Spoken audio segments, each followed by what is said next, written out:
wasiirka wasaaradda arrimaha gudaha Cali Maxamed Waraan Cabdi wafdi ballaaran oo uu hogaaminayay isla markaasina ay ku weelinayeen wasiirka warshadaha Abiib Diiriya Nuur iyo xildhibaan Cabdullaahi Xuseen Balaaki oo maalintii shalay soo gaaray magaalada Togwajaale isla markaana habeenimada xalay toolo u dhaxay magaalada Gabley ayaa maanta waxay salaadii Jimcaha kala qayb galeen dadweynaha ku dhaqan magaalada Gabley salaadii kadibna waxa bulshaweynta reer Gabley halkaas kala hadlay wasiirka wasaaradda arrimaha gudaha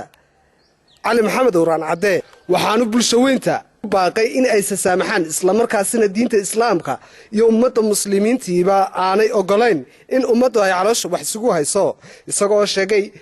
qofka daalinka ee ummadda kala dilayna in ay iska dhex qabtaan isagoo arintaasi ka hadlaya ayaa waxa uu yiri la tanaasu wa amr ilaahay wuxuu yiri xaqurmina haysmaan laafina وأمره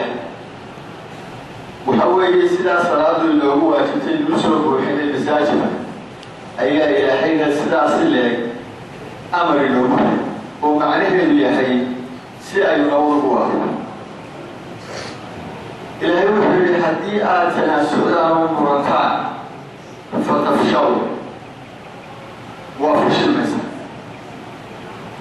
ومعنيه اليحي وحكنا عسى رشد وتذهب ريحكم مركا فشلتان مرتان waxay ka guuriyeen qiimihii bini'aadanimada islaamnimada ahayd waxay ka guuriyeen qiyamkii islaamnimada ka guuriyeen waxa baalmarteen amarkii ilaahay ahaa la tanaasub waxay ka guuriyeen dadnimadii waxa la mid noqonaysaa sida xoolaha oo kale wuxuu yahay haddii xataa ay dhacdo inaad mar yimaado inay isu dulqaadataan fasbiru oo aad iswaaleysataan oo aan ninba aanay noqon midi ku tahay ayaa ilaahay nagu amray waxaan runtii jeclay inaan idiin sheego sidaa uu walasaabku sheegay in arrintii shalay dhacday alxamdulillahi rabbil caalamiin ay si wanaagsan inoogu soo dhammaatay waxaa nagala shaqeeyey odayaasha culimada dhalinyar intuba si wanaagsan bay noogala shaqeeyey waxaynu hadda u baahanay inu maanta isbaranaa waxa weeye haddii aynu nolol doonayno nabadaynu ku helay assalaam oo ka mida magacyada ilaahay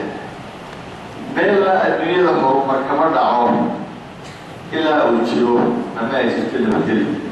ووحى إلهي نبوءته إنما المؤمنون إخوة فأصلحوا بين أخويكم أما كلمات بجاء وحوي حتى لو ولا اللي تريد بجمعات ولا بلاي شر يبوه حتى يسمع النافع فأصلحوا بينهم وما جبت القرآن إلهي نبسوه به إلمي ليدك أضاع كراعي نمور وحلوي إحدى ويسوكانا وبقول برأس مريض